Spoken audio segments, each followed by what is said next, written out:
Hey Quad Bros, what's going on guys? Welcome back to the channel. Glad you guys are here for another video talking about everybody's favorite World War II squad based shooter, Enlisted.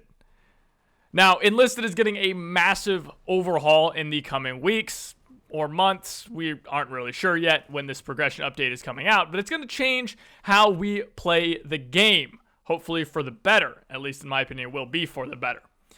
But it's going to be a lot. There's so many different things changing, and I've kind of noticed that they've spread these dev blogs out over the last couple months, and I thought it'd be a good idea to just kind of break it down and talk about each little thing going on, and essentially just go over everything that we know that's coming in this campaign merge, at least at the time of this video being made. So that's what I'm going to be doing today, and we're going to start off with the absolute most important thing.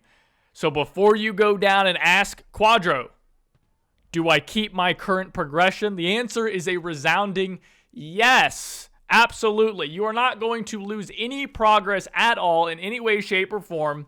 They've said that multiple times. There will be no wipe. There will not be any kind of progression reset in any way at all. Okay? You're going to keep everything that you have right now and is going to be transferred into the new system. So don't worry about that. But what does this mean? What does the campaigns, we keep hearing this merge. What does the merge mean? Well, in the new system, we're not going to be queuing as in a campaign. You're not going to queue as like Normandy allies, for example. You're just going to queue as the United States, or in this case, the Western allies. And in the future, maybe we'll get more factions like the Finnish or the British or something like that, right? But as of right now, we're going to be just having 4 factions, and you're going to queue and progress as each of those individually. So it's going to be the Western Allies, which is the United States and the Commonwealth forces, and maybe we'll get the French. Maybe we'll get some French stuff. I don't know. And then the Axis, which is Germany and Italy and all the kind of minor factions that were part of the Axis. The Soviets, which are just the Soviets, and then the Japanese. So those are going to be our 4 primary factions, and you're just going to queue as those and progress as those in the campaign. Now, you may be wondering, well, if I'm queuing as those, does that mean I can play as, the Soviets in Normandy? No. You're not going to be able to play as the Soviets in Normandy. You're going to be queuing as a faction, but you're going to be put onto maps that are historically accurate for your current, not only loadout, but for your faction as well. So, or I guess it'd be the other way, for your faction, but also for your loadout. So if you queue up as the Soviets, you're not going to be in Tunisia. You're only going to be in Moscow, Stalingrad, or Berlin. If you queue as the Germans, you could be in basically everywhere that's not called the Pacific, Western Allies, everywhere that isn't the Eastern Front, so on and so forth. And also, one thing that is important to mention is that Stalingrad pass owners, if you have bought the Stalingrad Access Pass and you didn't keep up with that whole ordeal, I suppose the best way to put it, there is compensation for you. You are getting 3 squad slots along with some other small goodies. So that's pretty nice to see from Darkflow. So you're getting pretty fairly compensated regarding your Stalingrad stuff. But make sure you grind out Stalingrad. Make sure you get that XP bonus, because the XP bonus will be going away, and you don't want to lose that. Now, next up, guys, tech trees. Okay, so instead of the current system that we have right now, which is a linear system, you just go from level 1 to level 2 to level 3 to level 4, so on and so forth, with no decision-making or choice involved. Instead of that, we're going to be having tech trees, okay? Tech trees in the same vein as War Thunder, if you guys have played War Thunder. So instead of, going level 1 to level 2, level 3, instead, you're going to be given the option of what you want to unlock. So if you really like tanking and you want to just unlock all the tanks, then by God, you can do that. If you really want to unlock machine guns or sniper rifles or SMGs, rifles, whatever you want to unlock, you can unlock those. It is fully your decision with a few caveats. So you're not going to be able to just beeline for stuff. So you're not going to be able to just go from, you installed the game yesterday and then you can just immediately grind out the Tiger, right? There's going to be some limits on what you're allowed to research when. And basically, if you guys have played War Thunder, you're going to know what this looks like. It's basically going to be a system where you kind of have to unlock a couple things on the previous level before you can unlock things in the next level, but you're not going to be required to unlock everything the way that you are now. So you're going to be able to progress much faster while the grind is still going to be basically the same as what we have now. It's going to feel a lot faster because you're not going to, like if you don't like grinding out planes and you don't like flying planes and you're just a tank player, well, in the current system, you have to get planes, right? You still have to unlock planes if they're at that level. In the new system, you don't. You can just ignore planes. You just completely ignore planes. Don't worry about them. They don't exist. You can just get on with your life, right? And play the game how you want to play. So that's really nice. Now, I've mentioned a couple times about matchmaking, just kind of vaguely, and now we're going to be jumping into that. So the new system is going to have actual matchmaking based on your loadouts.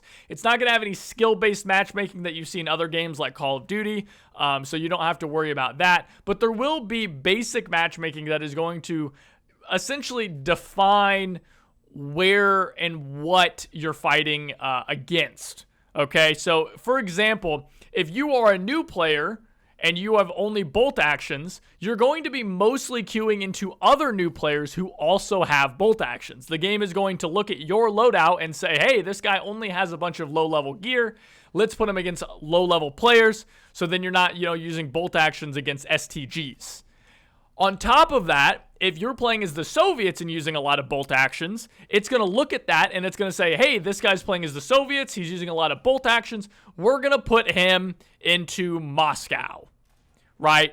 Or maybe it's going to put you in Stalingrad, right? Wherever it might, decide, wherever the devs decide that kind of thing is going to be, it's going to prioritize putting you on a place and against enemy players who are similar to the current gear that you have. And it's not guaranteed. It's not 100%. There is always the possibility that you guys could end up seeing Tigers in Moscow.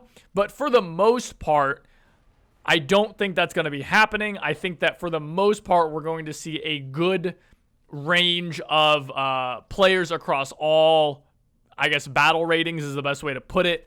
And we're not going to have too many problems with people, having Tigers in Tunisia or low levels fighting against high levels and things like that. It's certainly going to be better than the full-on just free-for-all that we have in the current game where new players can easily get matched against high-level players. And in fact, it happens more often than not. So matchmaking is going to be based on gear, and also you're going to be fighting players based on similar gear to your own. Moving on to the next system, the perk system. This is kind of a weird one that kind of, I don't know, people didn't really talk about a whole lot, but it's kind of an important thing. So the perk system is going to be completely revamped and overhauled. In fact, the whole way that you level soldiers is being completely overhauled. So in the current system, it's kind of complicated, to say the least. So for the current system, you have to get a soldier. You have to level up that soldier's squad. So if you're an Engineer 1, you have to level up the Engineer 1 squad, and then the Engineer 1 squad ranks itself up, and that allows you to then rank up your individual soldier. So you rank up the squad, and then you go to a specific soldier, and you level up that specific soldier by spending orders to get him to rank 5 or whatever. But then you have to level him up in-game and get him that XP, because leveling him up from the squad menu and spending the orders to level him up isn't actually leveling him up. It's really just giving him the capability to level up. And this is all a really complicated system, and I think a lot of new players just kind of ignore it because it's really stupid. So they're changing it, which is good. So in the new system, when you level up your squad, it is going to automatically level up every single soldier of that class. So for example, Engineer 1s. If you max out your Engineer 1 squad and you can have rank 5 engineers, well, all of your engineers are immediately going to be rank 5. And they're going to have the perk points to match being a rank 5 soldier. They're just automatically going to level up. You don't got to spend anything at all to do so. And also, like I mentioned, the perk points, everyone gets max perk points. No more of this rolling soldiers to make sure that you have max perk points. If you don't even know what I'm talking about right now, don't worry about it. It's all a stupid, overly complicated system anyway, and you don't need to worry. So, no more, perk re-rolling, none of that stuff. You have unlimited perk slots, and until you run out of perk points, you can just keep getting new perks. So you can have like 30 perks if it really worked out with the way your soldiers worked, and you can have some perks even multiple times. We don't know what this is going to look like. We don't know what perks you're going to be able to take multiple times, but I could see a world where you could take like multiple reload speed perks or something like that, which would be kind of interesting. Maybe multiple like recoil reduction perks or multiple sprint perks, run speed perks, stuff like that. I think there's a lot of room for having multiple of specific types of perks. So you could either have like vitality, or you could have a perk that lets you heal more per med kit, which I think could potentially make the vitality versus the med kit discussion a little bit more interesting than it is right now. That is the perk system, guys. Moving on to the final thing, as far as we are aware right now, is the new economy. And this is a pretty easy one. Right now, we have bronze, silver, and gold orders. In the new system, we are going to just have silver. Okay, so right now you have, bronze troop, bronze weapon, silver troop, silver weapon, gold troop, gold weapon, blah, blah, blah, blah, blah. In the new system, we're just going to have silver. It's just silver, and that's it. You spend silver on everything. You don't got to worry about like, oh, do I have enough troop orders? Do I have enough bronze orders? Do I have enough silver orders? What are bronze orders for? What are silver orders for? They're all just silver. It's just one unified currency. As far as we know, gold orders and stuff are going to stay, and you're going to keep those, so you don't got to worry about losing those. But they're such a specific and unique thing that I don't think that they're going to be that relevant. They might even, they're going to be relevant for getting those orders and stuff like that, but they're not going to be like part of the core economy system. They're going to be kind of that side thing, like almost like they are now. So, it's just going to be one big unified currency, and the current currency that you guys have right now will be transferred over at the same rate they've said. So you don't got to worry about like, do I spend my orders now? Do I lose my orders? What do I do, Quadro?